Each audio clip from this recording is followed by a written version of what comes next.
We are live. We are live.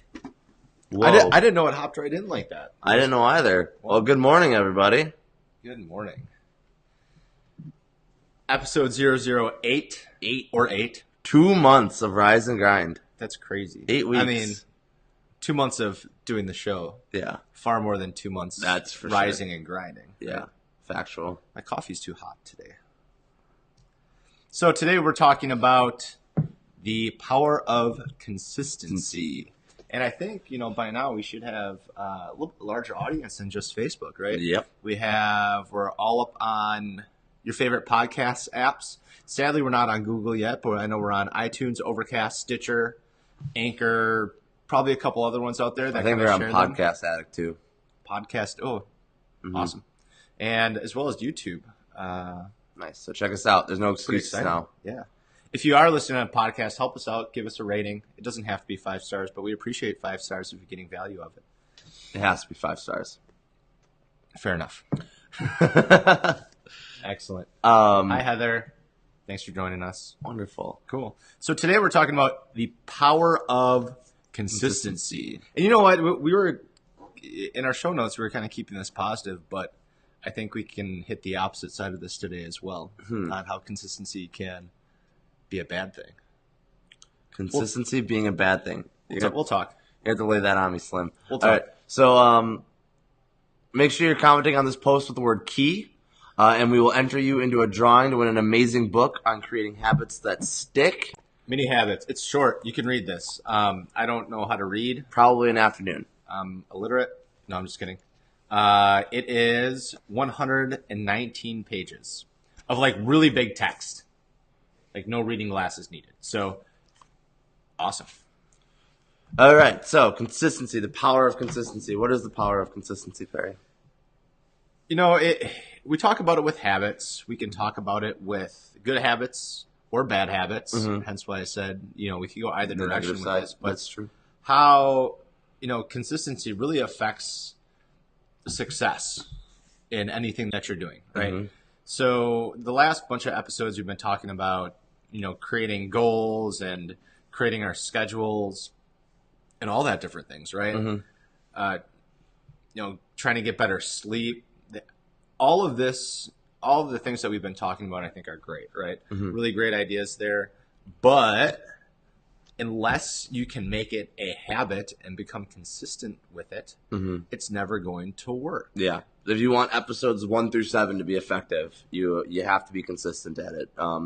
And I think trying new things can be fun and exciting, and people have a tendency to get really, really, really intense about new things. Yeah, for sure. And then you get that initial motivation, right? Yeah. Where it's just, you get, like you said, you get super amped up and then you fall off. Yeah, and then it gets really hard to get back on. Exactly. Bruce Lee, famous quote: "Short-term or long-term consistency will trump short-term intensity." That's awesome. That's perfect.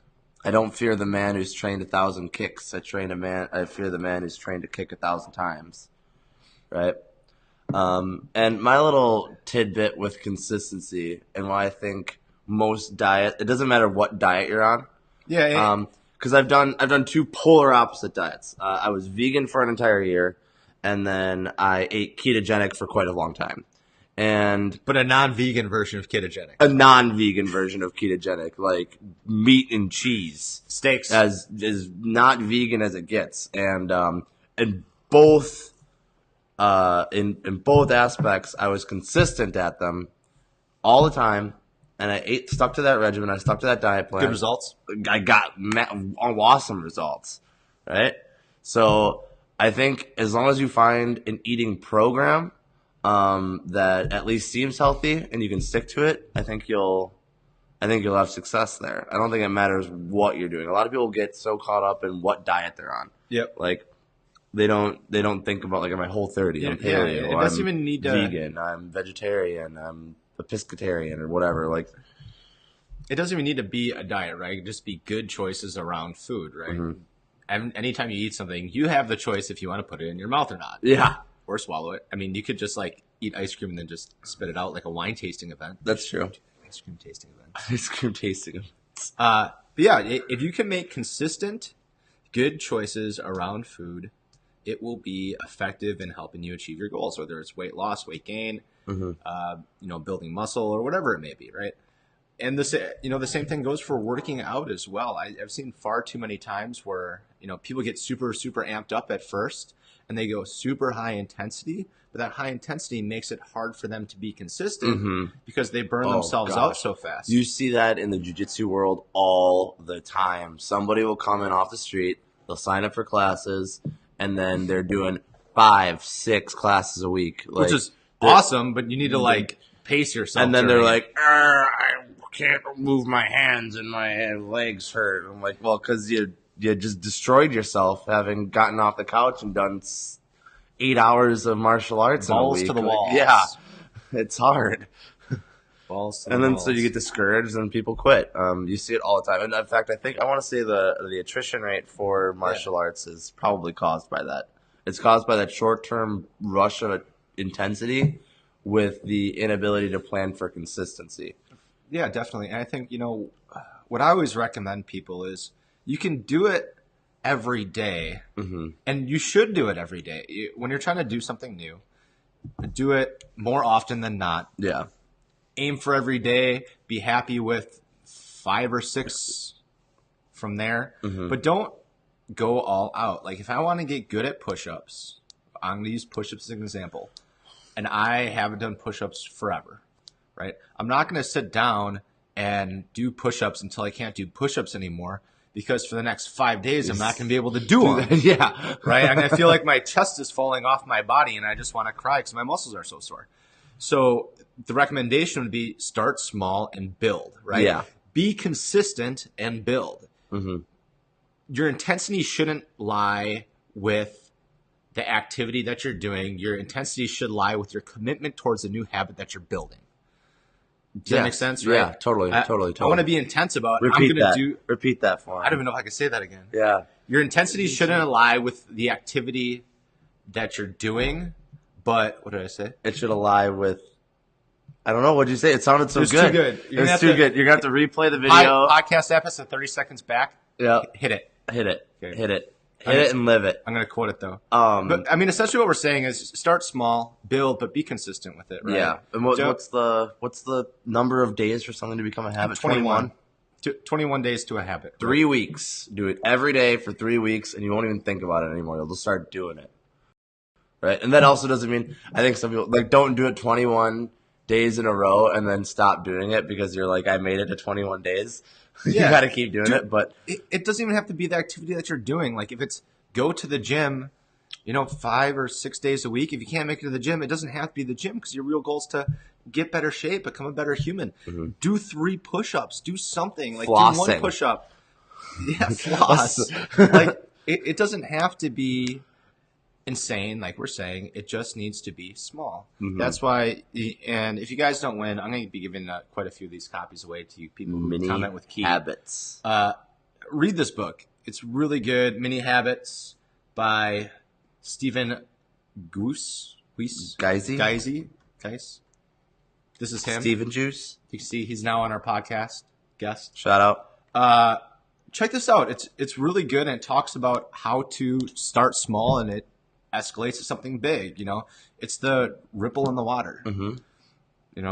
Start small and Smaller habits. over time. Bigger results. Now, I was talking about, and what I was thinking about on my way here today was how consistency is also what makes bad habits hard to break. Fair. Right? And that's you were totally just true. telling me the other day how much smoking costs a month, Yeah. and my mind is literally blown. It's great. That's how I've convinced 2 people to try martial arts because they think it's cost prohibitive, but they were pack-a-day smokers, which on average, now the average is $6.88. So let's say $7 a pack. $7 a pack. Pack-a-day smoker, $210 a week. What was it like? $210 a month. $210 a month. Sorry, $210 a month. It was between $170 and $210 a month. That's crazy. That's nuts. It's like $4,000 a year. But they're consistent at it. They're consistent at it. They do it all the time. If you quit, like I was telling people, you can't afford not to do jiu-jitsu. Like It's not that expensive. You'll save $50 a month doing martial arts and years of your life in health. But so what I'm trying to say though is that this can work backwards for Yeah. you, right? If you can break consistency of bad habits and build consistency of good habits, that's amazing. That's powerful, That is powerful. right? And Eating out, another one that people have a hard that's a time. terrible habit. It's a terrible habit. You get into that instant gratification when it comes into food, and you don't want to cook anymore. You don't want to go shopping. You don't want to cook. I got roped into it when I started gaining a bunch of weight, like 5 or 6 years ago. It's easy, right? It's easy. It's what you're used to. It's in your comfort zone. It's easy for you to do. Like we're hitting all the easy things right on the head. Yeah. And I think if you can just even take smoking, smoke one less cigarette a day, or, you thought for a second you wanted one, just don't do it, right? Mm-hmm. Eating out. Okay. And Instead of going to Atlas, go to Pick and Save and buy a bag of carrots. Like, like you're going out to eat because you don't have food in front of you, but it's still a way better choice than. For sure. And I think a lot of that there's another book out there that's really, really good on the subject. Discipline Equals Freedom by Jocko willink. If you haven't heard of Jocko willink, I feel bad for you, son. You should. Please. Hold, please. Oh, we have a copy. Wonderful. Of course we have a copy. Of course we have a copy. It's We have actually a copy. my friend Tyler's copy. Discipline Equals Freedom. And it kind of breaks into like discipline equals freedom. So having self-discipline will give you the ability to accomplish your goals. The ability to accomplish your goals will give you freedom to control your life. It can give you the freedom to quit smoking, to eat healthy, to work out, to train, to start that small business, to go to class, to do your homework. All of those things will happen with self-discipline. Self-discipline will help with consistency. Consistency helps with setting or accomplishing things. And I think with the discipline aspect, I used to be a smoker. I used to be a bad smoker and a chewer. I quit cold turkey, toasted, none. That's impressive. Years. You just I've been stopped, you just smoke-free. threw it all away one day? Said no? I looked at myself in the mirror. I was overweight. I was fat. I was gross.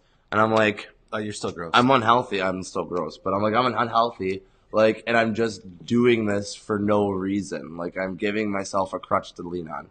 Like, I can't do this because I'm addicted to cigarettes. So I was like, well, no, I'm not. And I stopped smoking. The same thing with veganism. When I became a vegan, people make fun of me for it, but I stopped. I literally stopped eating meat one day, and I didn't eat meat again for an entire year. Jeez.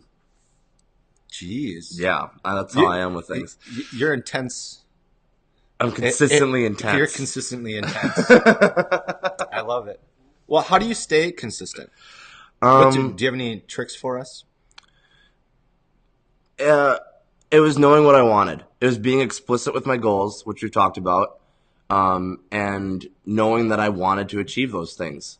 I wanted to be healthy. I wanted to be in shape. And more importantly, I didn't want to be overweight, and I didn't want to feel bad about myself anymore. So that's what motivated me to kind of do those things as abruptly and consistently as I was. Is nobody's going to do it for me. Nobody's going to come in and clean all the stuff out of my fridge and go grocery shopping for me and cook for me. Yeah. If I want those things, if you really want those things, you've got to do it. Yeah. And from a tactical standpoint, I'm a huge fan of habit trackers. And this is funny because one thing that we actually just came out for our kids is a way to get your kids to be consistent with their routines in their life, right? So defining some routines for your children around, morning routines, evening, eating, exercise, building routines for them. And we're actually coming out with a course on building routines for adults too. I didn't even think about that when we picked this show, but check that out. It'll probably be out. Got a little bit of travel coming out, but probably in the next month for sure. Ultimate action taken. I really like, even basic, just on a calendar. And I think this is straight from Jerry Seinfeld. Jerry Seinfeld. I think it's from Jerry Seinfeld, where pick your activity, whatever it's going to be, and just X off on the calendar the days that you do it, right? And try to create a streak. And the better streak that you make, 21 days to a habit, after 21 days, if it's important to you, I always say keep tracking it, right? If it's part of your regular life, and you're probably good, pick out a new habit to get you to the level after that. Make it easy on yourself. I do. Can you hand me that little thing over there? Of course. My little journal. So I love that I just knew what his little thing was. There's like 6 things over there, guys. A lot of things. So in my journal every week, I pick out the habits I want to track and how often I want to do them in a week. And, more often than not, I have success because I'm writing down my habits and I'm tracking them. So I hold myself accountable to stay consistent. Right? It's not things that I necessarily do every day, but they're things that I want to build consistency at in life. Yeah. You don't have to make it hard on yourself. And I kind of that's maybe I made it hard on myself. But that's what worked for me. Do the small things. Yeah. Little things. Small steps to big goals. Awesome. Oh. Well, I think that's all we got on consistency today. Yeah. But remember, if you guys would be awesome, share this post with your friends, tag your friends in it, help us out a ton. Absolutely. If you guys comment with Key, I'll give you I'll enter you in a drawing to win this mini habits book. It's really awesome. And for you guys who share it, I just made this up, but anyone who shares it, I'll enter you in a drawing to win Discipline Equals Freedom. That's a good one. The Field Manual Guide from Jocko Willink. It's his newest book. It's amazing. I love it. It's each page is kind of really short, and you just kind of read one little thing a day to get you to the next level. Get after it. That's what we got for today. Episode 8, Power of Consistency. Leave us a rating, likes, shares, hearts. We love you. Take care. See you next time.